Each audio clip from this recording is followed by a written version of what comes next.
Melanie, are you there? I am. I apologize. I am struggling with multiple computer screens and just not being that technologically savvy, apparently, which I don't think is any news to you. First of all, thank you everyone for joining us today. Want to recognize that you are all probably extremely busy right now. I know we certainly have been, and I can't imagine what it's like for everyone else. So thank you for taking the time to do this. This is the second of 8 webinars that we are doing with our local government leaders and legislators.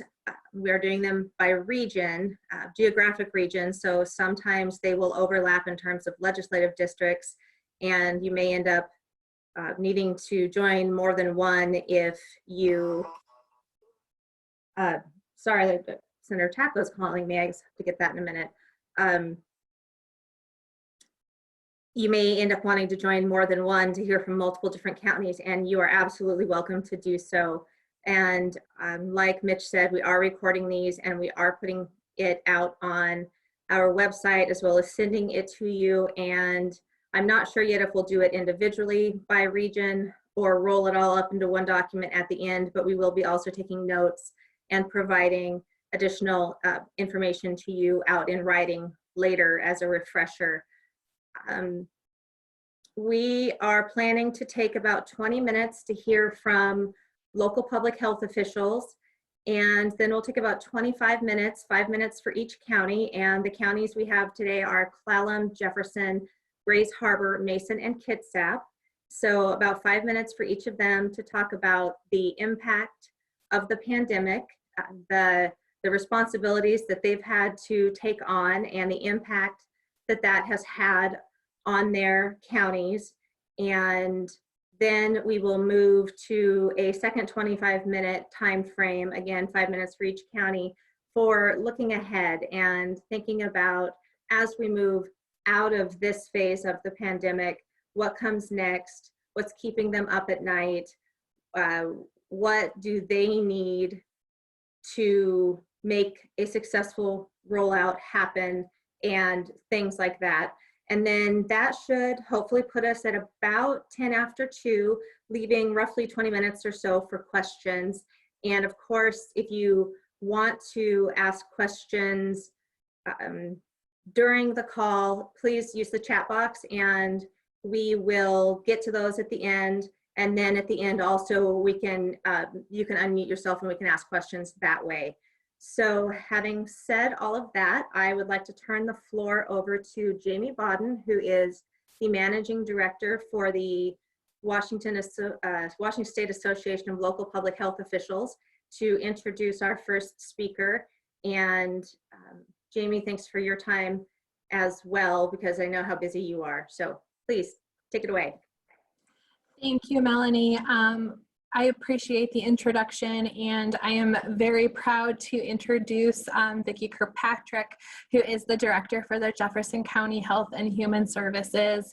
Our local public health agencies and jurisdictions have really been at the front lines of this response since January. For those that I got to speak with during legislative session, which seems forever ago, I was talking about COVID and our local response even back then. So they have been putting in a lot of very long hours and doing a lot of really hard work protecting our communities. And I am really excited to turn this over to Vicki to go into a little bit more detail about some of the work that's been going on at the local level. So Vicki, without further ado, if you can unmute yourself and feel free to take it away. Thank you, Jamie, and I really appreciate the introduction. I'm going to kind of take us through where public health has been from the beginning and where we are now. You know, we've learned lessons over the years. We had a pandemic response with H1N1 back in 2009. And we learned lessons from Ebola back in 2014. But one of the things that we recognized is that we haven't necessarily had a full system built to respond. were able to leverage past plans. We all at one point developed a pandemic flu response. Over the years, we've lost funding and staff to keep a robust emergency response system in place in public health. So at the beginning, sort of in late January, well, actually back in December, when we first began hearing about this new kind of virus that was erupting in China, and as we followed that over the time, we began, from a public health perspective, began saying we need to be ready for this, because this has all of the markings of being a worldwide outbreak, and indeed that's what transpired. But at the same time, we didn't know much about it. Symptoms, modes of transmission, how infectious it was it infectious when there were no symptoms? A lot of things that were unknown. And so we've learned along the way more and more about the virus itself. At the local level, planning and communication included reviewing and updating prevention and pandemic planning, specifically to put things in place for COVID-19. Reviewing, of course, and understanding the local health officer authority that exists in statute. And developing our local operation plans together with state and CDC guidance. And we began connecting to our partners in our communities, like emergency management and healthcare. And in Jefferson Healthcare, I think we enjoyed a particularly close working relationship with our local hospital. And so those relationships were there, and we were able to sort of jump right in and start working together. Our health officer and Jefferson Healthcare were meeting on a regular basis. And I'm sure that that's exactly what was transpiring as well in other counties. Staff stood up in our communicable disease team, which is also our EPI team, and began to prepare for the inevitable case that we would eventually have, which we did. We also, the health officer also spoke with many of the communities, partners in the community, like our schools, like healthcare, working with emergency services, our local EMS and public safety folks. And this played out throughout our region because as an emergency response, there are a lot of us and no one entity can do everything together. One of the things that we learned early on was gathering information specifically from what was transpiring in China and other areas. And so beginning the monitoring of travelers with SeaTac being one of those airports which funneled individuals coming from Asia at the time. We also learned from the cruise ship passengers, which sort of represented a petri dish of COVID-19 transmission. And then we were ready to begin case investigation and contact investigations. And we planned for how we were all going to do that in every county. In total, as we were monitoring, we monitored over 800 people in 25 jurisdictions, including the state, for potential COVID exposure. And these were folks that were coming in off of disembarking from planes, coming in from other means, etc., and reviewing them. And this hit King County in particular, since SeaTac is actually resides there. Early on, we also, as a public health community, agreed that our responses should be statewide responses. And we encouraged that if the governor were going to close businesses in Puget Sound, which was in fact the early response, that we really needed to do very similar kinds of things at the same time throughout the state. We didn't want people feeling like they might be able to travel from one area to another that was perhaps less, didn't have cases or fewer cases, or businesses weren't closed. And, you know, early on there were some issues around recreating and moving from county to county, particularly in some of the places in Eastern Washington and at our coast. So we continue to operate under that a belief that the best decisions are made consistently statewide in all of our local communities. The implementation of them, of course, are all local. When we finally had positive cases, we realized that community transmission was occurring pretty widespread in our state. So that we moved into a whole new phase for our local response and activities. And some of those, most of those included case investigations. For example, your local health jurisdictions had to rapidly prepare for those investigation and contact tracing and mobilize not only our CD staff, but also train and pull staff from other program areas, or to create bench strength, or to reach out to other like DOH, et cetera, to provide some assistance in some of our communities. Where we are currently in our 5 counties is Clallam has 14 positive cases with no deaths. Kitsap has 141 positive cases with 2 deaths. Jefferson has 28 positive cases with 0 deaths. Grace Harbor has 12 positive with 0 deaths, and Mason has 22 with 0 deaths.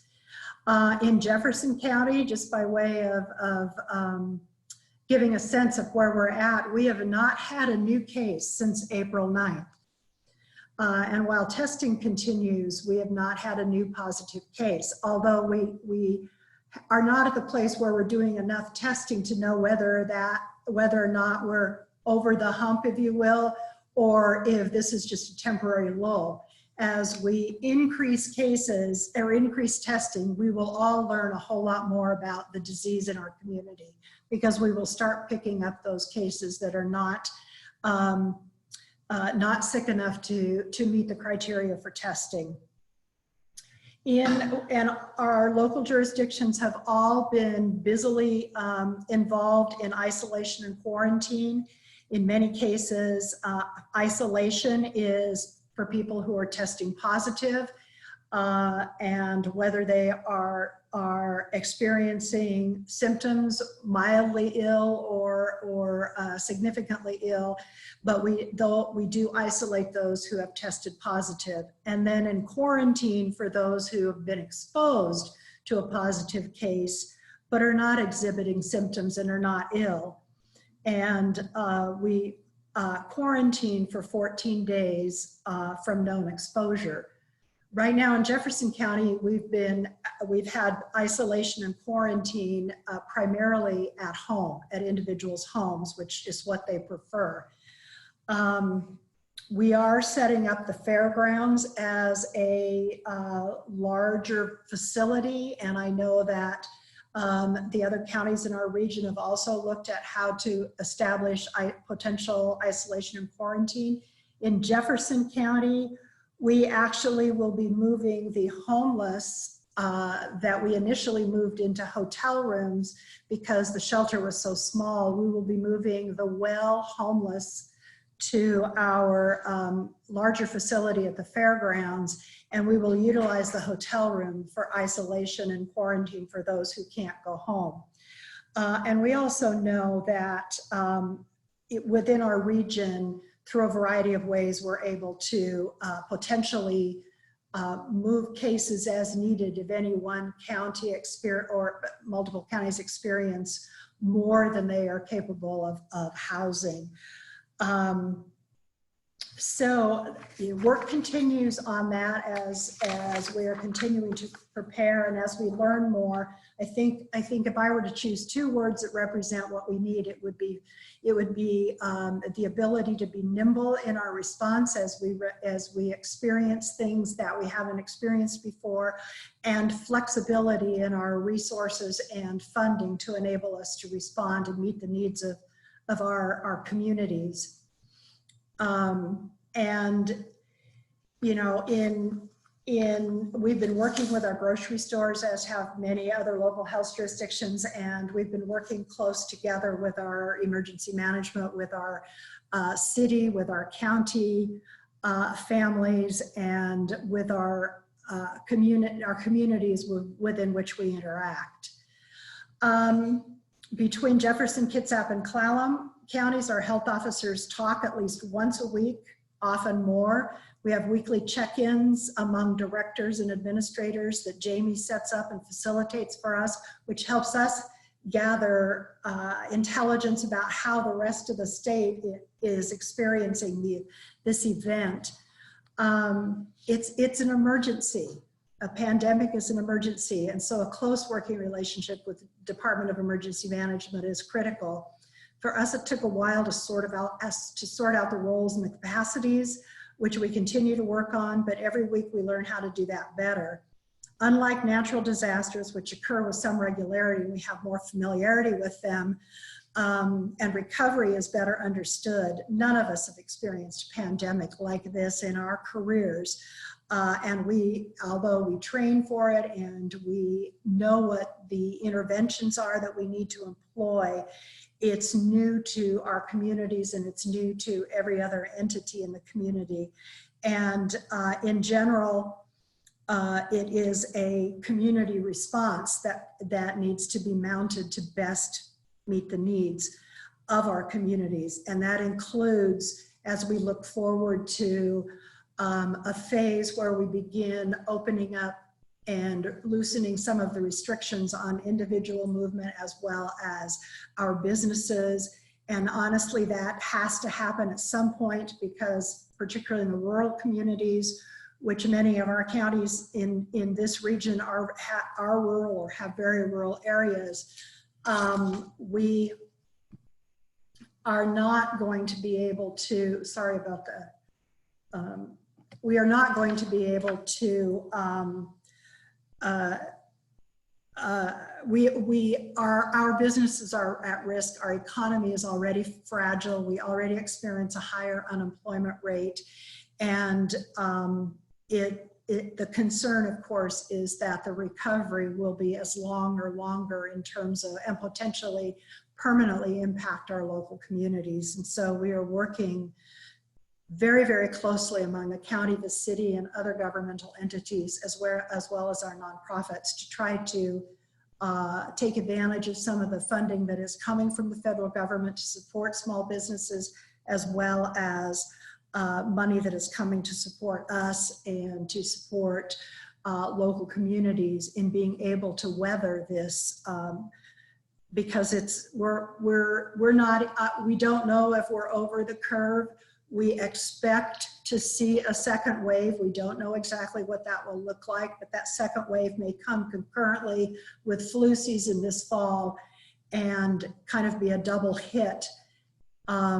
So again, there's been a strong support from our communities, and you know, what do we potentially need? We know our communities are growing weary of the restrictions that are there, both from an economic perspective as well as a personal perspective, and so we're going to see more and more, I think, a desire to get out and about, particularly when we begin to enter the summer months. And again, just to sort of summarize, you know, what we really need from the state, from you as legislators, is recognizing that all of this plays out at the local level. We have a state approach. We stay in constant contact across the state, but the on the ground work that goes on is happening in our local communities, and it's happening through your public health departments, through emergency management, through county government, through city government. And honestly, it looks a little bit different in every community, and we need maximum flexibility in our resources to meet those local needs. And just remembering that it's happening at home in our communities.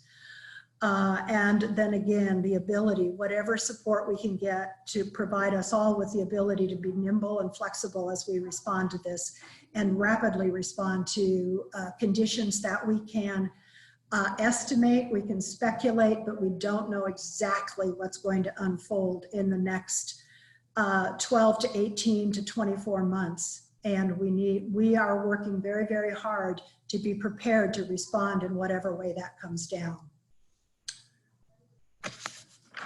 Great. Vicki, thank you so much. I think that was a really great summary and highlighted some of the things that you've been able to do in Jefferson County and in our peninsula counties, as well as some of the challenges that we have in anticipating what's coming next. I really appreciate it, and I'm just so grateful for all of the work that local public health is doing across our state. Makes me very proud to get to represent you guys in Olympia. With that, I will turn it back over to Melanie to finish us off. And just a reminder, if you do have a question for us, feel free to put it into the chat box, and we're monitoring that and we'll be able to address that at the end. Thank you, Jamie, and thank you, Vicki. We all really appreciate knowing how busy everyone is, you in particular, for taking the time to do this for us. So thank you very much. Mitch, if you could go ahead and advance to the next slide.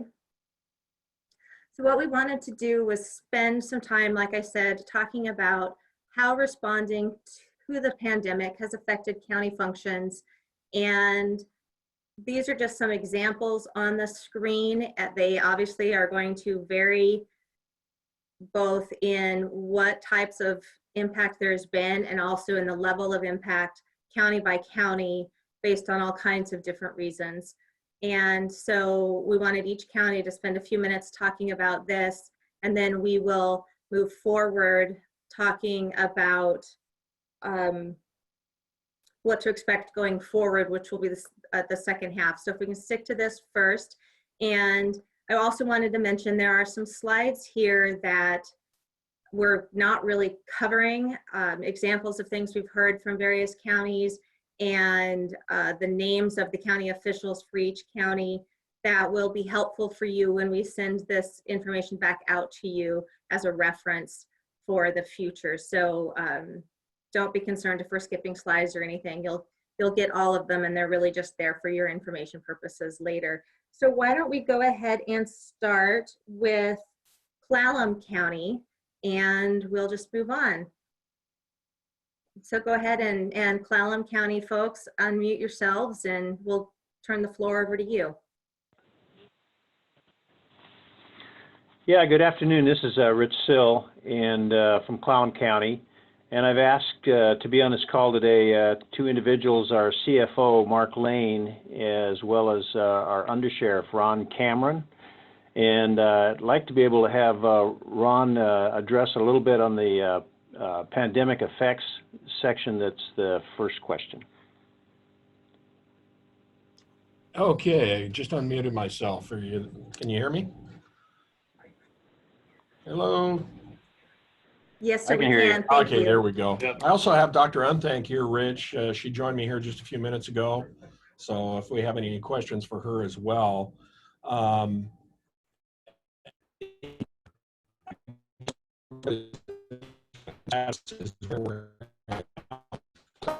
I started talking at the end of February, and we stepped up our operation here at the EOC in a unified command. And from that, a completely transparent discussion with the public and all our major stakeholders throughout the county, which has helped us put together a pretty good response to our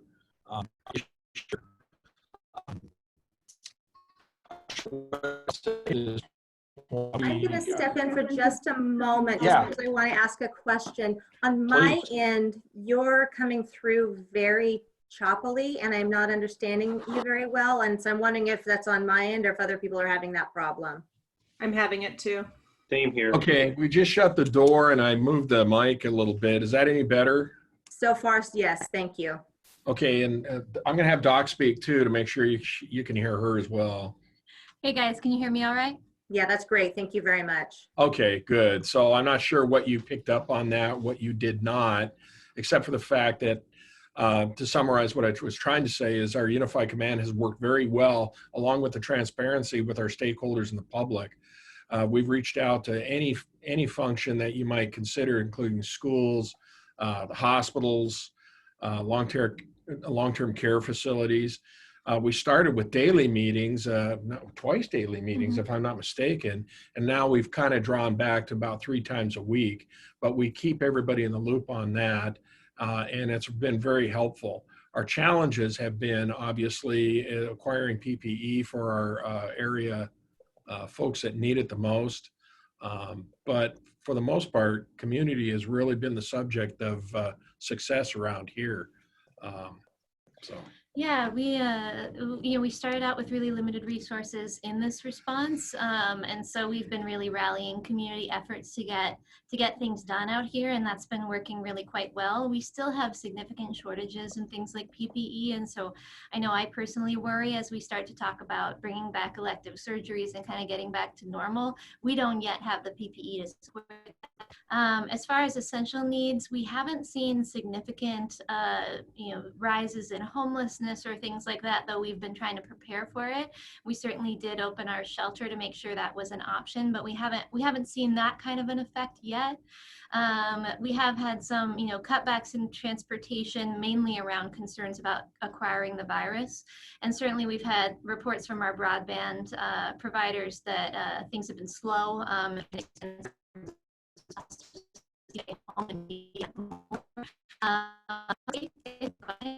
Doing relatively well. We just started losing you again. Oh, I wonder if we got a bad connection. yeah, we might. Maybe that's our broadband issue. Perfect. Public safety wise, by and large, we've actually seen some improvements in a lot of things. While people are staying home, less burglaries.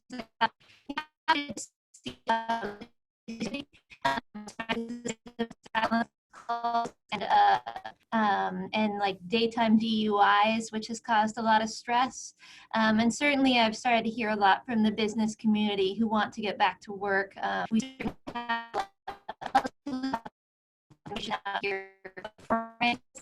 And so a lot of people don't have a lot of savings. And so we do worry about them and trying to get them back to being able to make ends meet. And I'm sure our county officials can talk more about concerns about potential budgetary implications of what's been going on.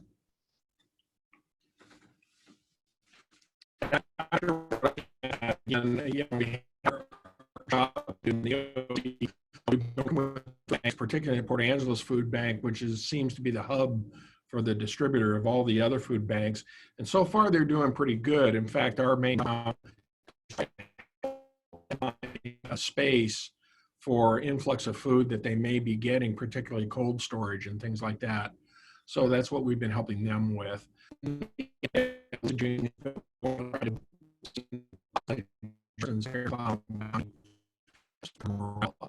else. Every time I start to tell you that you're breaking up, you come back on, but I would say we're probably getting about 50% from you right now. Hopefully we're getting the really important 50%. Yeah, I guess. Yeah, I don't know what we can do about it. Yeah, well, I guess thank you for making the point that the broadband struggle is real.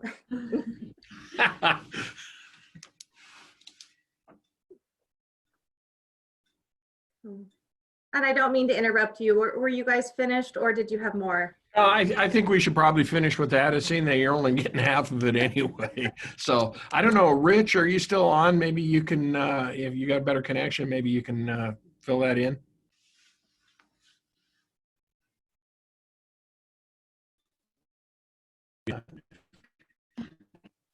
Well, if he's there, he probably needs to unmute himself, or maybe we need to unmute him.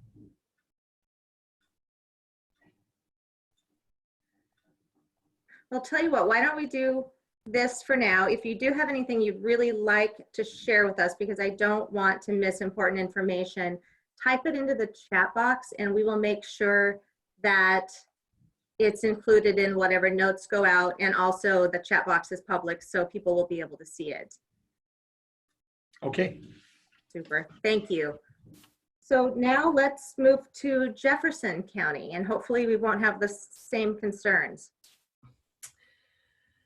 And can you hear me all right? Yes, ma'am. Okay, and let me get my camera going here. Okay, hi everyone. Thanks so much for having us.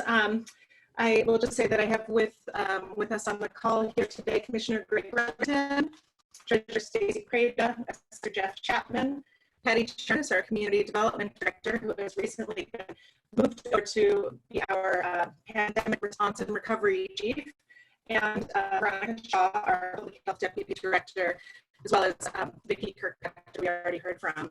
So I will give a little overview. I think a lot of us are hearing a lot of the same things. We tried to take kind of a unique look at what's happening in Jefferson County. So I'm going to speak to those from a high level. And then in our second presentation, you're going to hear from a number of other Jefferson County folks. So like many of your counties, we have one of the oldest populations. I think we actually have the oldest median age population in Jefferson County, and that equates to our workforce as well. And so as we tried to pivot to more virtual services, we found a lot of challenges with that within our workforce and within our customers. We didn't have the hardware, the software, or the broadband to be able to do that very effectively. So we're seeing this challenge with our school districts as well. Without structured online learning, that the schools are having a hard time providing that because not all households have that. Parents are in a position of having to enforce learning and assignments. And we're seeing an increase in calls to law enforcement for domestic disputes, especially between teens and parents, which is really worrisome. And this is an example of how the kind of social fabric is being frayed for our entire community. And of course, counties are part of that safety net that helps capture that. So we are trying and by most measures succeeding at following stay home and stay safe. This comes at an enormous cost to our government. This includes this massive immediate shift to protect our workforce, which was unbudgeted for the county, of course, vastly narrowed services and customer assistance, and unplanned, unbudgeted emergency paid administrative leave. We are offering this to our workers, many of whom are older, as I mentioned, and some who need to care for sick family members or have children out of school. And I was hoping to have more updated numbers for you, but I don't. But the last week of March is the most complete data that we have. That week alone cost us $44,000. And we that rise in April, of course. We also have a really unique economy here. We have a really high rate of self-employed folks, a lot of non-traditional. Oh, sorry, yep. Can I cut you off for just 1 second? Sure. You are better than the last, but you're still a little spotty. And Oh, so shoot. I think we're getting more from you, but what I wanted to make the suggestion of, and I hope that saying this, I don't make things worse, but perhaps not necessarily you, but while you're speaking, everyone else who is going to speak should switch over to the telephone line instead of the computer audio. So that way you're going through cell service instead of the broadband, and maybe that will be better. I guess I don't know what your cell service is like, but I'm just trying to come up with options on how we might be able to improve this. And maybe too, I will stop the video to devote more to the audio. So let me see if that helps. Fingers crossed. Thank you. Okay. Sure. So, we have, I was saying we have a rather unique economy here, a lot of self-employed folks, a lot of gig workers. Tourism is a key industry, along with arts and culture and festivals. We've always had a higher than average state unemployment level, but the sectors that comprise a large part of our economy are seeing some of the highest rates of unemployment right now. All of our major sectors are at a risk of tanking. And federal support has been weak. We as counties cannot apply for paycheck protection or the SBA loans. We are just starting to get guidance as we speak on how the state is going to allocate the CARES funding. Even our local businesses and nonprofits were largely unsuccessful in getting any of the federal support with the first CARES package. And yet we are a major employer in this region that employs under 500 people, and so would like to be able to access those funds. And all of this comes on top of an already highly constrained budget that relies on capped property taxes and sales tax, which are greatly impacted by the economic crisis. So I think in large part what we were hoping to impart to our legislators is just how much this crisis is showing all the existing cracks in the system. We see this as an opportunity to do things differently. We don't want to rebuild in the way that New Orleans did, which furthered gentrification and income inequality. We want to work with the legislature to build new systems and more resilience to allow our residents to achieve more prosperity. We need to do a fundamental reset, and we want to partner with the legislature on these actions. And we're hoping to be able to meet with our representatives as well as our school district, our port, our PUD, et cetera, to start addressing these. So that's all for Jefferson, and we look forward to the second half as well. Commissioner, thank you. And for those of you who couldn't figure that out for yourselves, it was definitely better after the video was turned off. So I think that's a great way to move forward, is to try that if you're a speaker, to go ahead and maybe say hi with the video on and then turn it off if we're having problems. So thank you, that was fantastic, warbliness notwithstanding. Let's move on. How about to Grays Harbor County?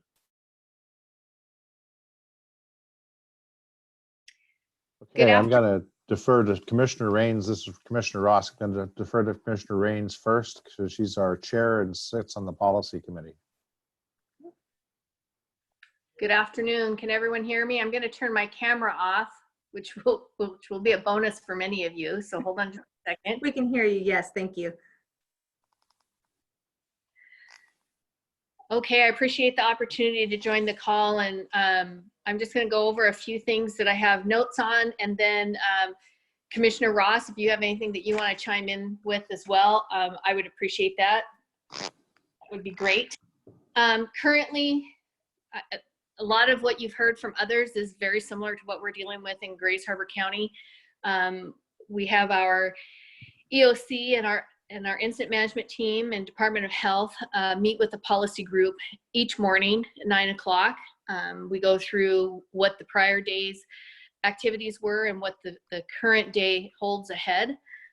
As was earlier mentioned, we're still holding at 12. I think we've been at 12 since the 12th, 12 confirmed cases since the 12th, and 0 deaths. We're extremely grateful for the Army National Guard for their deployment to Grays Harbor in assisting with the setup and implementation of a testing site for the public. We're currently testing any individuals 18 and over that are experiencing COVID-19 symptoms. I had the opportunity Monday, Tuesday, and Wednesday of this week, and I will be going back up Saturday, Sunday, and Monday to courier our tests. At the end of the day, about 1:30, I go over to Grays Harbor College and pick up those tests and take them to the lab, the Department of Health lab up in Shoreline. Yesterday, we tested 40 individuals. The day before, it was 52, and the day before that, it was 38. So we're seeing those numbers hopefully all negative, but we're glad that people are taking advantage of the testing opportunities that we have here. We have, as many mentioned, I won't belabor it, but we have seen a dramatic increase in our unemployment here. We have homelessness that is is an issue that was mentioned as well. We're having some things that have been kind of a challenge that we're seeing is that sorry, if you hear my son in the background, he's also doing his teaching, distance teaching in the background. So I apologize if you can hear him. But we're having some issues like with the Union Gospel Mission being able to acquire toilet paper and hand sanitizer and some of those things that are basic need type items. And you know, when I talked to Cassie Lentz, who's the housing coordinator, and she sent me a note, and I just like to read it, I think, for clarity. It says, we are fortunate that our largest provider, Coastal Community Action Program, has received funding from Grace Harbor Community Foundation to support folks impacted by COVID with small financial assistance needs, rent, utilities, food, etc. However, there is a concern about prolonged needs for financial assistance with COVID-19 impacts. In that same vein, rental assistance for homelessness prevention is anticipated to be significant and a prolonged demand in the coming months. Our traditional resources through Department of Commerce, Department of Housing and Urban Development, and local funds are already woefully inadequate to meet the demands on individuals already on the streets and will not be able to meet this increased demand. We are concerned about the impact on our system long-term with potentially increased numbers of people experiencing homelessness. We also have to take into consideration that the city of Aberdeen has chosen to close its homeless camp on May 15th. So we know that there's going to be an influx of individuals that are homeless at that time. And it's a real challenge for us at this point, especially being so far, so rural, as many of you on the phone are.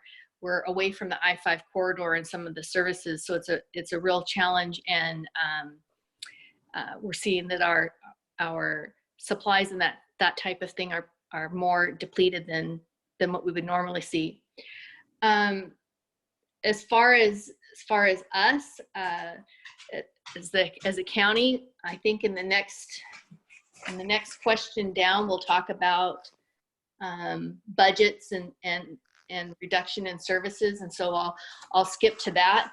But I think that our issue at this point in time is on the specific topic that we're addressed with, is that we are seeing an increase in homelessness and unemployment.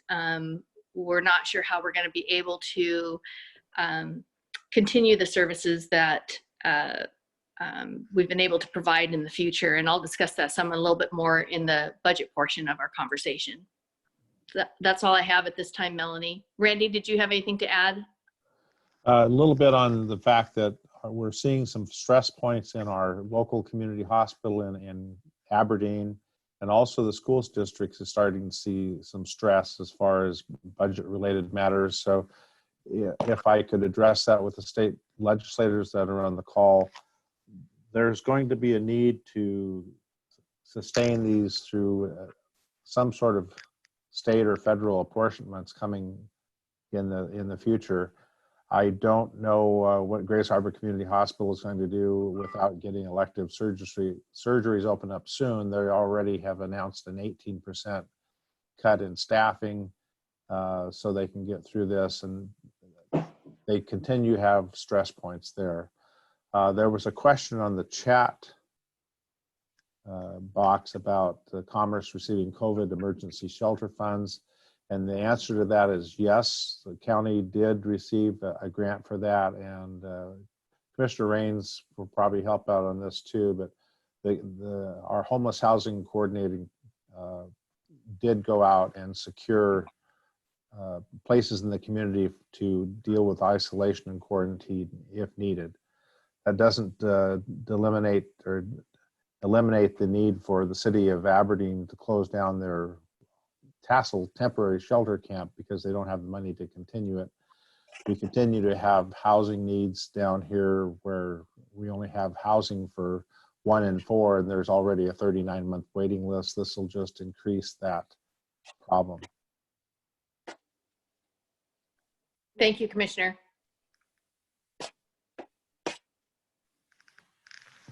I was talking and on mute, so I'm guilty as everybody else is of doing that. Thank you, both of you, very much. Really appreciate it. And let's move to Mason County. Commissioner Trask and others. I think I'm going to let Patty go first. He's going to talk about, because we do have a special election going on, so I'm going to have him hit it first and then I'll take up the rear. Okay, thank you. Hi, this is Patty McGuire, the county auditor. We're in a bit of a unique situation because we have an election next Tuesday, special election. There are 10 counties statewide that have April 28th elections. We have about 25% of the voters statewide who are voting on April 28th here in Mason County. We have 1% of the voters, registered voters in the state, and we have 25% of the voters in this election. So it's a particularly big impact for us. I have a 3-person election staff, and they have not been in the same room together for 3 weeks. So I'm working my election staff in every third day shifts in the office and keeping them, they've been physically separated for some time. We've significantly reduced the number of temporary staff that we bring in for an election just because they are primarily a vulnerable population. If you catch my drift, people who work elections are generally not terribly young. One thing that we have wrestled with here is statutory requirements. We are by law required to register people to vote in person, and that's difficult when you're in a building that's closed. I wrote a letter to the governor several weeks ago asking that the in-person voter registration requirement during the 18 days when ballots are out be waived. He declined to do so. I got a little crosswise with the governor's office, but what we are doing to accommodate people is that we're offering curbside service. So there are signs in front of our building that says, if you're here to register to vote, call us, and we have a whole setup where we have a table where people can fill out a voter registration card and say it's here, and then they go sit in their car, and so we don't have person-to-person contact. That works on a small scale. It would be really, really difficult on a large scale. I'll come back in the second segment and talk a little bit about the road ahead, but this election is turning out to be really good practice for preparedness for the general election in November and the August primary. So Commissioner Trask. Thanks, Patty. Thanks for bringing us on and having us, or letting us, I guess, express our concerns and vent maybe a little bit. I'm part of the we call it our COVID response team. Commissioner Trask. Yes, can you hear me? You're choppy, so I'm going to ask if you'll turn off your video and we'll see how it goes. Okay, how's this? Okay. That sounds better. It's rural broadband. We need it. People keep reminding me of that phrase, cheap, fast, or whatever, and you can only have 2. That's right. Yeah. That's right. So I'm back to my notes. We started our response on February 28th. We have probably 30 that in that team include our solid waste. No, Trask, I have bad news. Can't hear me? No. Would you do me a favor and maybe call in, and we will go to Grays Harbor, or excuse me, Kitsap, and then we'll come back to you? Absolutely. Okay, sorry about that. So we had Commissioner Gelder and others on the phone from Kitsap, if you're ready to go. We're here, and I'll turn off my video just in case I cause the same problems. But Also joining me is Commissioner Charlotte Garrido, who's the chair of our board this year. And I'm going to try to be succinct and not duplicative of what others folks have experienced, just because we have a lot of the same experiences, maybe just on differing scales. So when it comes to the housing and homeless, I just want to give a thanks to our legislators who are at the kind of the 11th hour budget appropriation and the grants going through Commerce, because that made all the difference in our ability to address the folks, our homeless population, one that we were right at the time this was all going to hit. We basically had the experience where it was time for some of our winter shelters to close, and it was the wrong time to have people going back to the woods or wherever. And so we were able to take some of the funding, extend the season for not only the existing winter shelter, but we've also taken over our pavilion at our fairgrounds and created another homeless shelter there. With piping draping, we're able to do our social distancing and everything else that has made a huge difference. Along that line, we have 2 facilities that we have contracted with, and we have a third that's in the wings should we have any outbreaks in our long-term care facilities. That is already set up and would work very well for an isolation center. But we have 2 partnerships with the CBEC Conference Center and Pilgrim Firs in Port Orchard to serve as our quarantine and isolation centers. CBEC is on standby. We did activate our isolation and quarantine center at Pilgrim Firs. We had 3 guests that all left as of yesterday afternoon. So I'm able to be on the call because otherwise they would be there. So it's been a godsend in that. The challenge, I think that on the flip side of it, is that we still have, the funding is on a reimbursement basis, which is a challenge. So at the same time that we are having some delays in property tax receipts, and we still don't really know what the implications will be with sales tax, we're needing to kind of cash flow all of these funds and wait for the reimbursement. I haven't heard of any major issues along that regard, but it is definitely something, a concern. And we talk about sort of solid waste to end. That was one of those things that was really a wake-up call, and I think of also not only how we were functioning now, but what we'll need to do in the future. And that was because of the risk and the proximity in our workflows there, we did have to close some of that down, and that was an issue for many of our folks in the community that while they were home, they were being very productive and doing some spring cleaning, and it overwhelmed our system. And so fortunately, we've moved beyond that, and we're able to get to a better space. Broadband, I will echo that with everybody else. We have a lot of folks that are in areas that are either their DSL through a telecommunications company or cable is not there. And it has definitely shown a huge light on the need for additional broadband access in our community.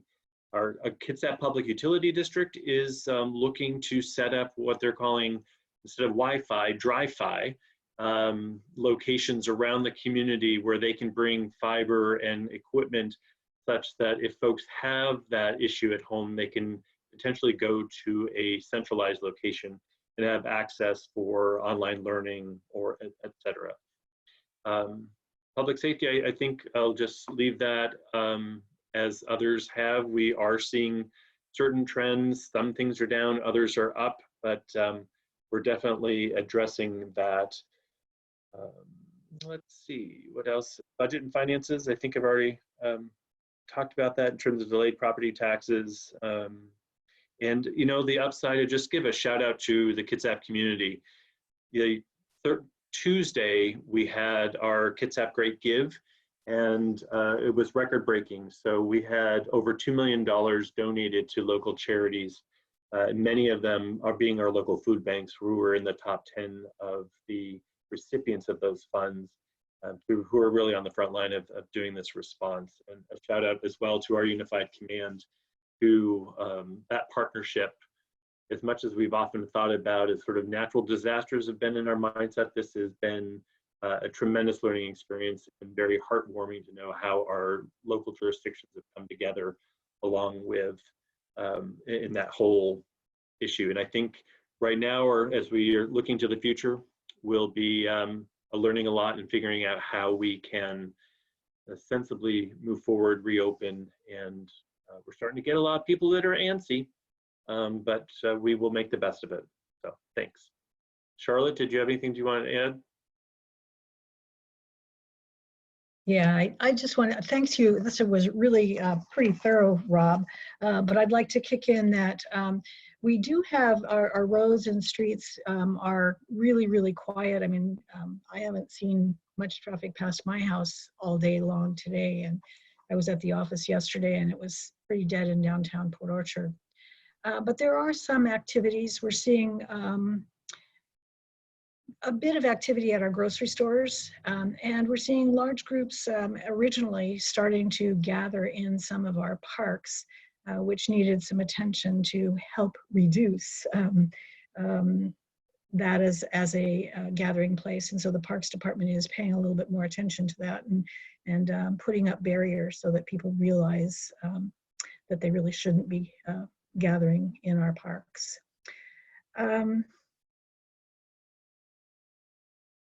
I think probably I would really have to reiterate Commissioner Gelder's comments about our Kitsap community really coming through.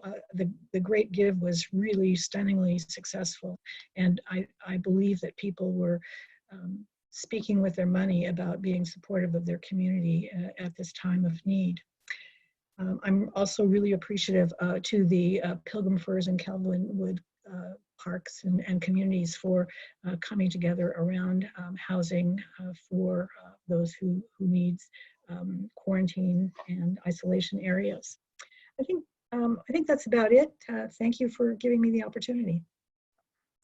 Okay, thank you very much. And we do have Commissioner Trask on the phone now, so why don't you go ahead and finish up, and then we will move on to our looking ahead section. I just would point out that we are running a little bit long, which is okay, because I think I would not have wanted to cut anyone off regarding the information that you've been providing. So thank you. Commissioner Trask, why don't you go ahead and finish what you were talking about in regard to the impact on county functions, and then we'll just continue with you and move toward the looking ahead portion. And for everyone, so we can still leave just a few minutes on the phone for questions if anyone has, maybe truncate what you were going to say in that regard, but certainly fill in all the important blanks. So thanks, Commissioner Trask. Okay, can you hear me? Yes, thank you. Okay, great. All right, so I'm going to keep it short and sweet. So our essential needs is covered in our EOC group. And we meet, like I said, every morning at 8.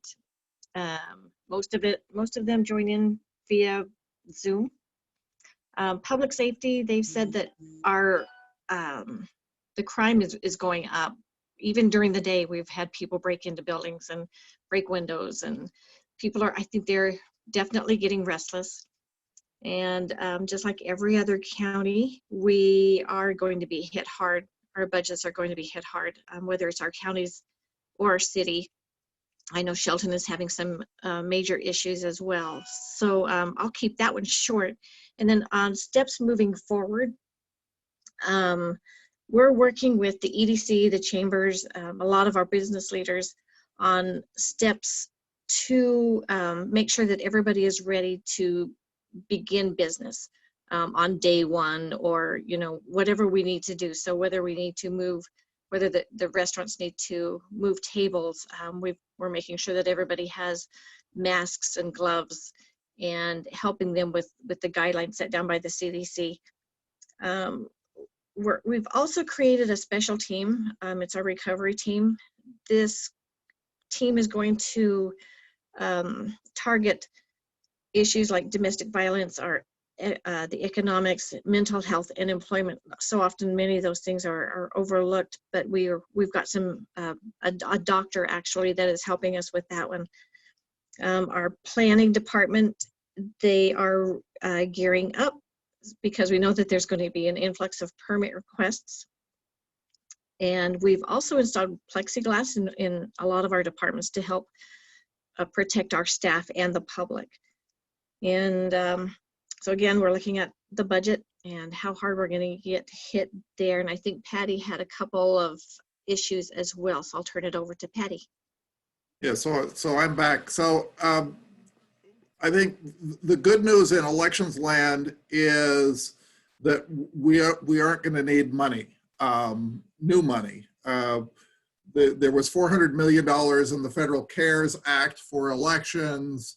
About 8.3 million of that came to the state of Washington. Secretary Wyman moved mountains and got the 20% state match, and I signed paperwork a day before yesterday, and Mason County is going to get a grant of almost $170,000. The grants range from Garfield County is going to get $126,000, and King County gets $1.6 million. So what that's going to allow us to do is plan for this is specifically elections preparedness around COVID. So it's going to allow us to purchase equipment, plan and prepare. We've had for years a continuity of operations plan, which really was based on something bad happening here, but being able to go to a neighboring county and things would be fine there. That's not quite the case. So we're looking at that and just doing planning around how you hold a presidential election, which is going to have, I think, interest off the charts.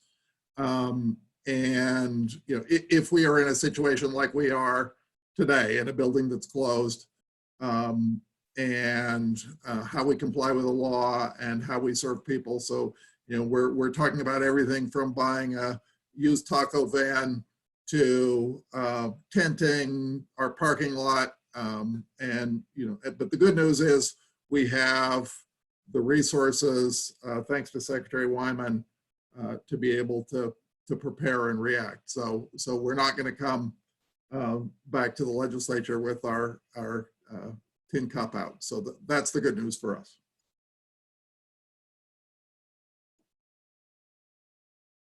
Thank you, Patty. I like having good news every once in a while. Such as it is. We'll take it where we can get it. So how about we move back up then to, why don't we go with Kitsap County? Talk about anticipated needs moving forward. Oh, you put me on the spot all that much sooner. I was expecting to go through the rotation again.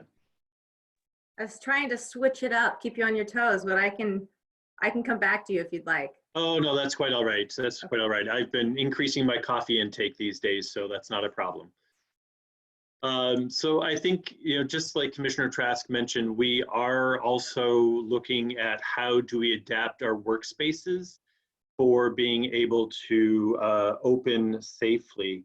We've been fortunate, and maybe more so than some other jurisdictions, that we have had the capacity to shift a lot of our workforce to working remotely.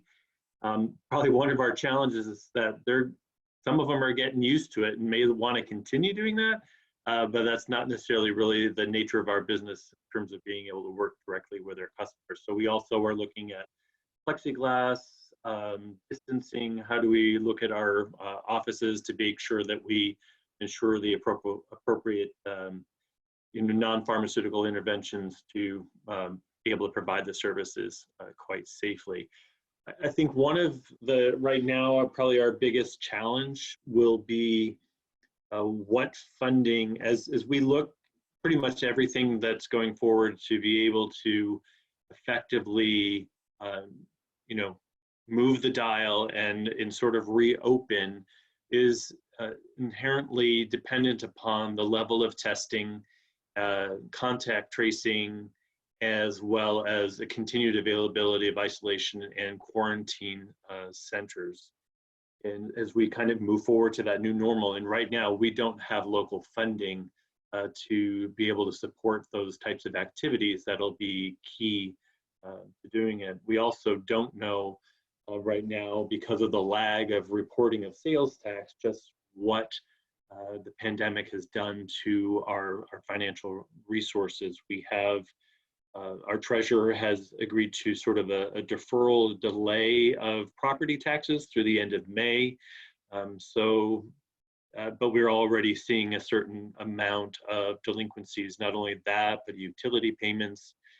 So right now we're projecting somewhere between a $7 and $10 million reduction in our overall budget, and are working with our electorates as well as departments to come up with strategies for how to bend that curve and respond, from everything from a delay in hiring, so a hiring freeze, to a reduction in discretionary spending, et cetera. So that's really going to be one of our biggest issues. And so we're dusting off our playbook from 2008, 2009 to see what we can do and get things going and rolling, so that when we really do understand more concretely what the financial implications are, we're able to respond. So we could go as far as a reduction in force, or it could be furloughing. I mean, our goal obviously is to be able to maintain our ability to provide a level of service to the community, maintain our number one asset, which is our employees, and trying to keep people as whole as much as possible. And you know, how can counties help restart the economy, and what do we need? You know, I think fortunately from my perspective, Kitsap is somewhat well positioned. We went in a direction a number of years ago of being able to do online permitting, and so we are able to accept and review permit submittals digitally, which allows us to be able to, you know, minimize that interpersonal interaction, but at the same time being able to maintain our productivity. So being able to not only ensure that we can get those permits out the door, but making sure that there is really the supply chain available to support those activities overall. But that's really on so many different levels. It's not just that aspect of the county operations, but like the auditor from Patty mentioned from Mason County, it's just trying to adapt to the requirements that we have within this construct of being able to do it in a healthy way. And I think right now it's kind of what scares us and what keeps me awake at night is the fact that I really don't know if the stimulus dollars that have been coming from a federal level are getting to the people who need it most. And we get any number of emails from folks that are not seeing the benefits of that are actually kind of living on the fringe. We've been fortunate. We did get some additional funding through HUD and CDBG, so we're now able to start moving forward with some rental assistance to keep people home, so we don't have that unintended consequence continue to unfurl. I think that one of the bigger things right now, if you look at any of our inboxes and our email, is that I think that the pressures to reopen are going to be continuing to grow, and I think that's really going to challenge our ability to keep, you know, to really bump or block the rebound that could potentially come in the coming weeks or months. Charlotte? I think you did a very full list of things that we are doing and have begun to already do. The one thing that we also have begun to do, though, is to have our public information officer begin to put together educational information about what we are doing or can do and what citizens can be doing. And I think that's a really important communication piece within our entire community. That's it.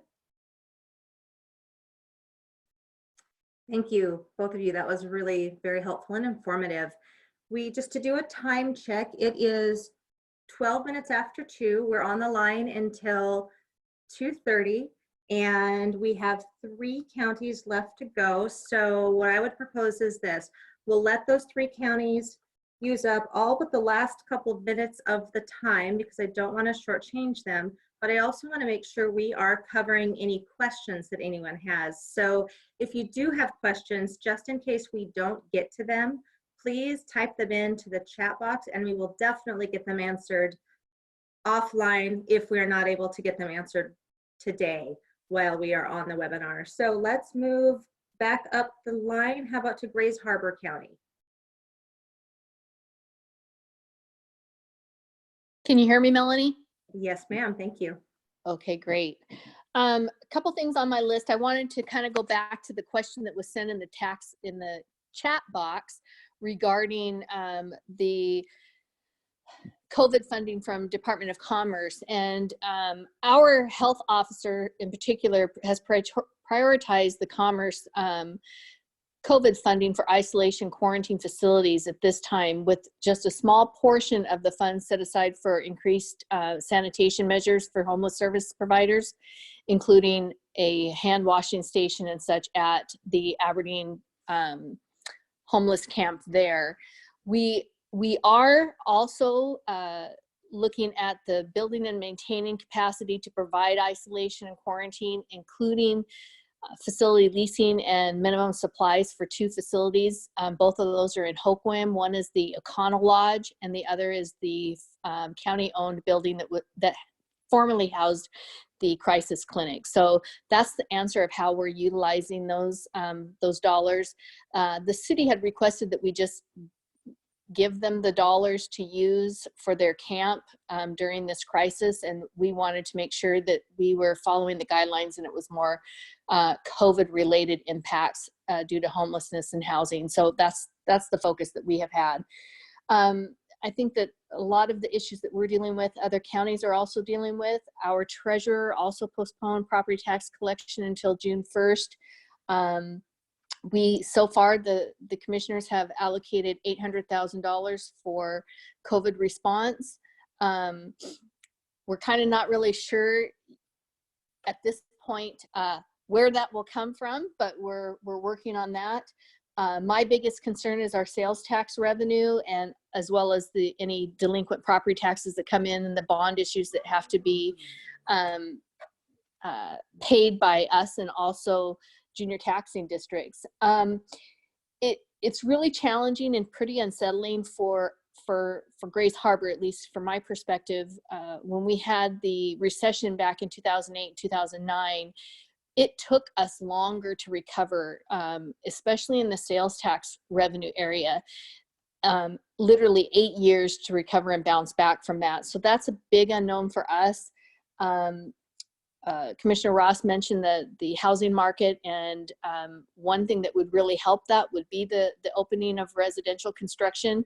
I think that Commissioner Geldner kind of tapped into that a little bit, that we're going to see lots of requests and continue to have seen them and will continue to see them come forward.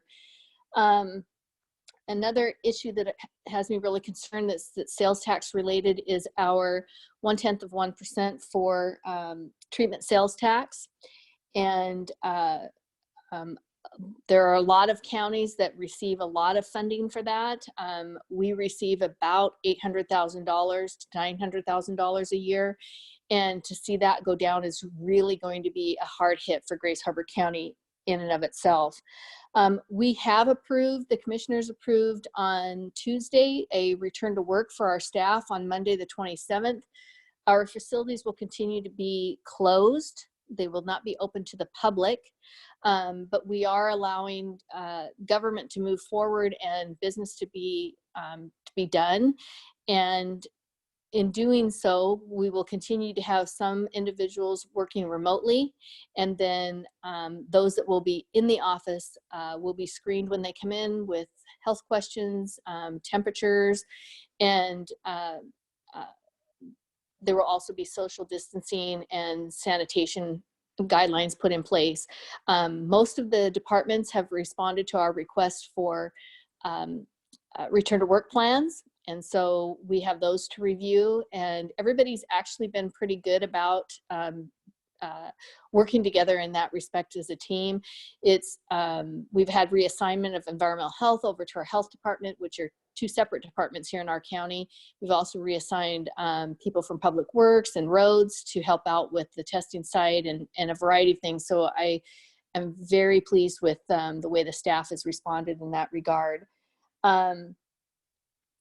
The thing that keeps me awake at night is are we doing everything that we can locally to ensure we are prepared to address any additional waves of this virus that come this fall and beyond? So that's kind of where we're at right now. Thank you.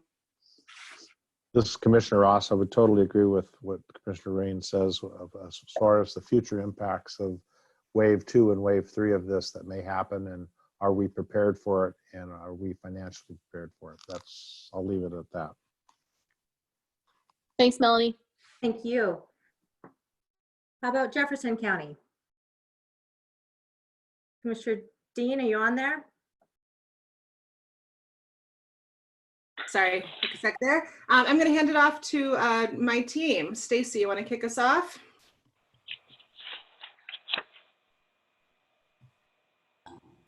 Okay. There we go. Sorry. I had called on the phone, but it screwed me up. Sorry about that. So this is Stacy Prada, Treasurer. So really appreciate the opportunity and everyone's thoughts and ideas on this. Really, I embrace the approach of being partners in this. From the county perspective, we want to be informed, consulted, and provided the tools we need to navigate the pandemic and the recovery. We're going to need to implement cost-cutting efforts in already lean operations, create distancing work environments, and provide for ongoing public participation for actions that do require public hearings and interactions. We've been holding off on things. This is unprecedented emergency, and I'd like to give a statistic. I don't have it for all of the county leaders, but this is unprecedented emergency, and leaders who have not had experience in their current positions from the last recession are in there now. So using the county treasurers as an example, 36% of our 39 treasurers are in their first term, and 68% of them have less than 6 years in their position. So I really hope that we can get strong leadership from the state on economic forecasting, projected revenues, and financial assistance potential. If we're waiting for published reports for quarterly meetings, we're losing valuable time thinking about issues and considering the impact locally. Jefferson County at number 27 out of 39 in size, smaller. We have both the benefits and the challenges of being large and small. We don't have the economies of scale, but we have to do everything the large counties do on a shoestring. And I think what would help us would help everyone. I'd love to see a comprehensive toolbox for dealing with this, a directory of funding sources. We're really grabbing them from all different sources now. I'd like to see lean efforts shared and really a state leadership in collaborating or putting them together to provide services with less funding and new constraints. I'd like to see checklists, menus of options, so we aren't creating the wheel locally and we can spend more time building on great ideas and we can benefit from each other and the state. Policy-wise, just please consider we're following your lead and basing decisions on legislative actions and funding sources. We need to trust we're being treated as partners and being kept fully informed. The better informed we are, the better decisions we'll make. And I want it to be a mutual, let's set each other up for success. Please, as we go into other legislative sessions, whether there's a special one or the next one, use our time efficiently and effectively, and we'll do the same for you. Please consider that collecting data from us takes a lot of time and takes us away from other duties. So make sure it's going to be useful and used for something that will effect change. You know, legislation that really isn't going to go anywhere, but we have to provide information for is really maybe not as productive. And we would like to know what major changes you anticipate to the budgets in 21 and 22. We'd like to be clear on the legislative priorities to address this pandemic directly and indirectly. For example, providing expanded non-critical but extremely important county services while keeping our employees and citizens safe is going to be our biggest challenge. So I'll let Patty take it from there.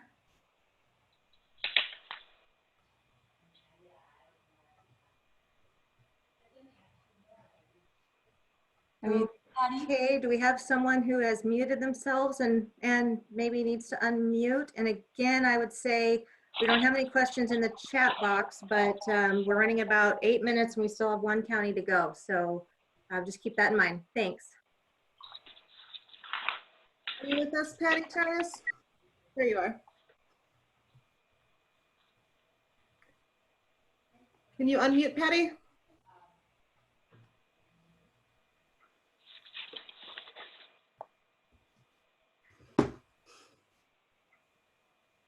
Hi, I was on the phone, but my phone was not coming through. So it's a pleasure to be here just to add to Stacy's very poignant topics. One is that you've heard of the actions that we've been taking. And maybe I should stop my video. There we go. And these are responsive and responsible actions that have significantly altered our county budget and expenditures. And there's questionable cost recovery under FEMA disaster assistance. And as you all know, state legislators, there's precious little budgetary assistance in both the existing CARES Act and CARES 3.5. So this leaves us in precarious wonderment about cost recovery. And as Stacy just mentioned, how to afford building a shock-resistant county program future, which is infrastructure heavy. Stacy also mentioned earlier this morning that we have resiliency fatigue. I would like to encourage the state legislature and the state agency leadership and the governor's office to involve local governments where things are happening on the ground in terms of the best way to figure out how to deliver the balance of the CARES funding that are going for counties under 500,000 in population. And then finally, we definitely need regulatory relief from the standpoint of relaxing or extending certain state mandated rules on deadlines, uses of grant funds.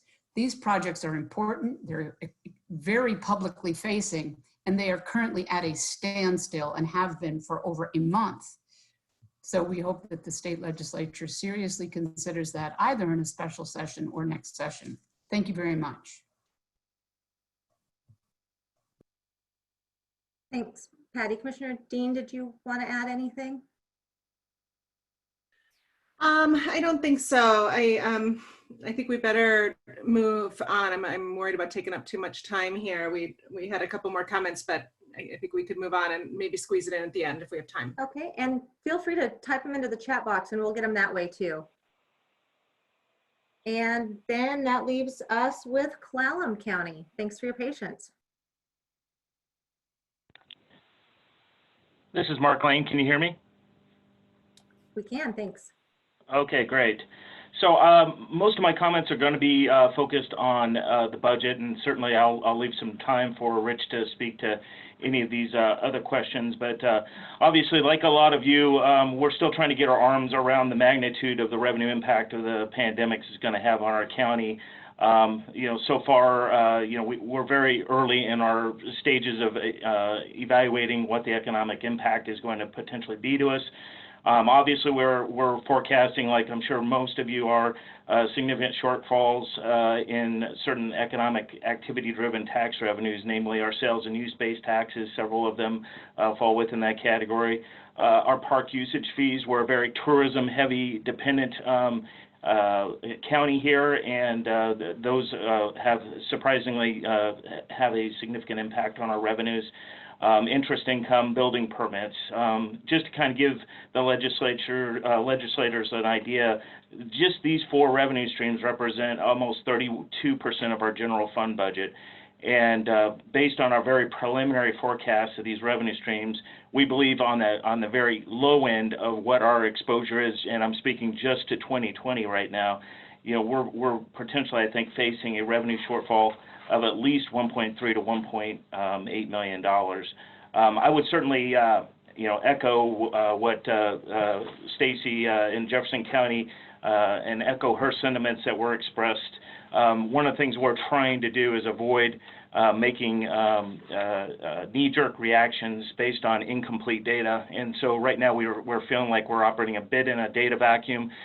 Certainly as we start seeing our sales tax revenues, which is obviously the area that we are going to see our most severe and immediate impact in, we won't know how bad it's going to be until we start getting into May and June when those revenues actually start coming in.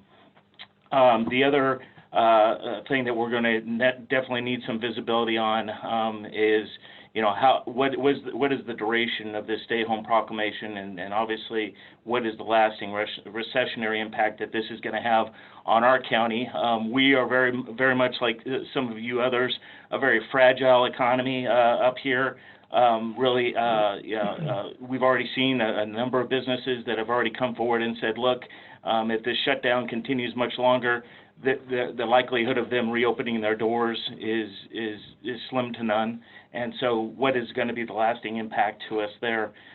We do have some other revenue streams that are potentially at risk depending on the length of the shutdown and the depth and duration of the recession. Property taxes, like you, our treasurer has allowed a first half of payments that were due April 30th being extended to July 31st. But again, needless to say, property taxes, depending upon the duration of this economic impact, will be impacted, by the very fact that we have a number of businesses that have simply shuttered or closed their doors and may not be in a position to be able to pay their property taxes. And in the longer term, certainly job losses, business failures, leading to home and commercial property foreclosures are going to lead to property tax exposure too. We also concerned longer term, our county does rely on a fair amount of grant revenue to fund certain of its key functions and projects. And certainly as the economic hangover from this event carries over, we're concerned about what that does to grant funding available through various federal and state resources are. In terms of actions that we've taken thus far to mitigate the impact of what we see as our immediate revenue shortfalls, we did institute a hiring freeze that was put in place in March. We are in the early stages of our collective bargaining renegotiation, and those discussions have pivoted from a multi-year contract renewal to a one-year contract renewal. Again, trying to give us more flexibility for maneuvering room as we gain better understanding of what the economic impact is going to be of this.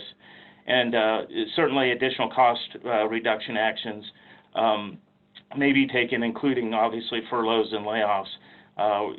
Depending upon our gaining additional visibility, first on the actual revenue impact of our retail sales-driven taxes, which again we'll begin to see in May and June.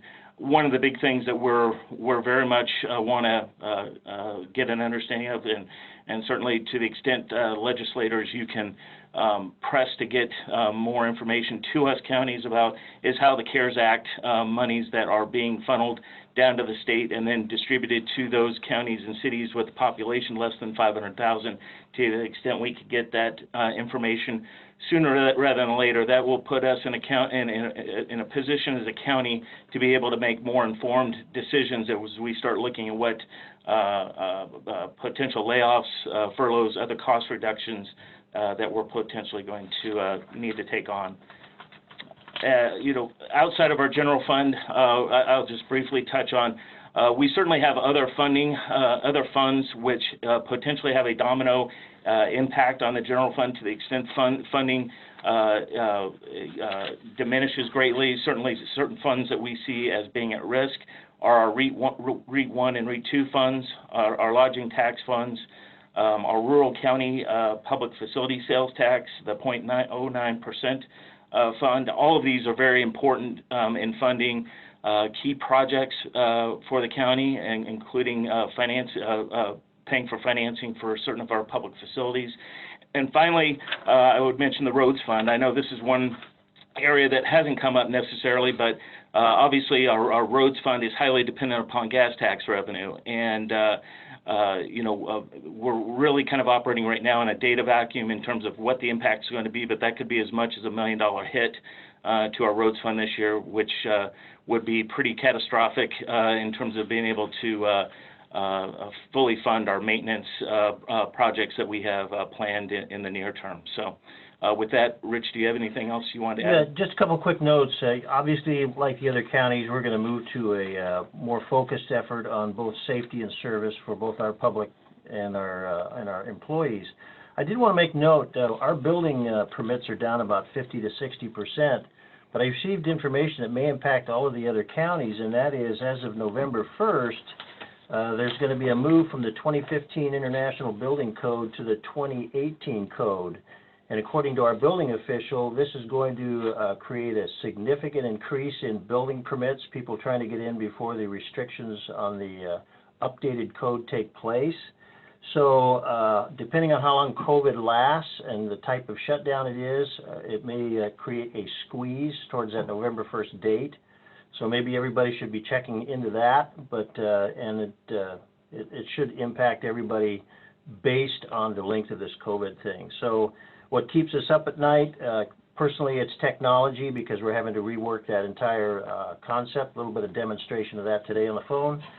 So that's where we're going. There's a new normal going to happen, a new normal with the way we service people, what we're doing now to service them at the curbside and drop boxes and so forth. So that's kind of it as a quick wrap. Thank you very much, and I apologize, we're running short of time. It is 2:34, and we've seen a couple of drop-offs already. If you'd like, we can stick around for a minute to answer any pressing questions. And so it looks like I just had a phone number light up there for a second, so I thought maybe we were going to have one. Does anybody? Yeah. Yes, please. Could I say something? Can you hear me? Yes. Yeah, this Dean Tackle, State Senator, 19th. On that building code thing, there are a number of us legislators that have sent a letter already to the governor asking to hold off on that. And I would assume if that isn't done to the governor, I'd be more than willing to do it or try to do it through legislation, particularly if we have a special session. But I wanted to thank everybody for your comments. I don't know that I heard anything that really surprised me. But I will say, as the chair of the local government committee, I'm really committed that nothing is going to happen next year that's going to do any kind of a charge, unfunded mandate, or anything, because I've been in contact with a number of cities, counties, and other local districts, and it's going to be brutal when it comes budget time. So I've been on a lot of conference calls and Zoom meetings with other legislators, and I think I'm fair in saying that we feel your pain, I guess is a good way to put it. So with that, I'll just kind of end, but thanks a lot for your comments. Thank you, Senator. Well, this is recorded, so we're going to hold you to that later. Does anybody else, any other legislators or anyone want to say any last words before we wrap up?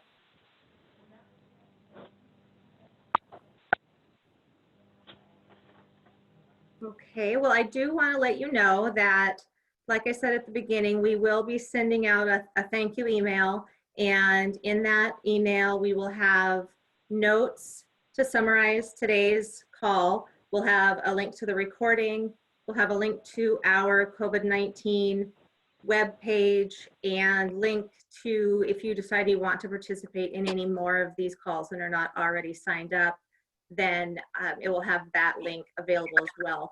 And again, thank you so much everyone for your time. I know that it is really crazy busy out there, and so we do appreciate it.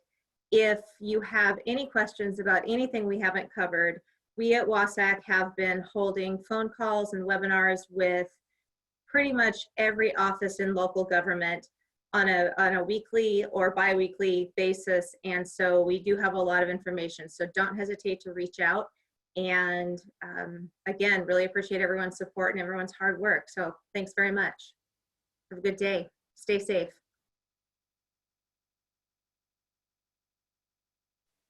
Bye, Melanie. Bye-bye. Thank you. You're welcome. Thank you. Thank you, Melanie.